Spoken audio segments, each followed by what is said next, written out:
Assalamu alaikum wa rahmatullahi wa barakatuh. Yan uwa barkamu sake kasancewa a cikin wannan YouTube channel ta mu ta Instagram 23 TV. Muna roƙon yan uwa ku dole ku danna mana alamar subscribe sannan kuma like kuma share.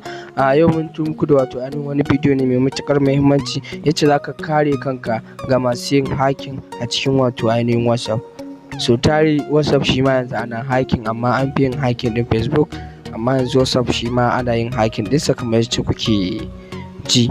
Da farko za ka zo ka shiga cikin wato ainihin WhatsApp ɗinka kamar yadda kuke gani WhatsApp ɗin yana buɗewa. Bayan ya buɗe so akwai wannan alamar ɗuga-ɗugan nan guda uku wajen alamar satin ɗin nan sai ka danna su. Bayan ka danna sai ka zo ka shiga setting.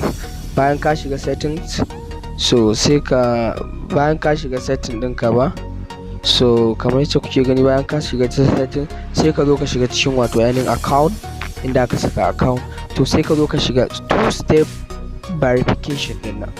Bayan ka shiga two step verification na farko daga nan ana buƙatar wato ainihin ka sa email ɗinka yace ko masu hacking ɗin sun zo za su yi maka hacking za a sanar da kai ta cikin email ɗinka. Bayan ka saka email ɗinka nan kuma sai ka zo ka ƙirƙiri password guda 4 kamar yadda kuke gani.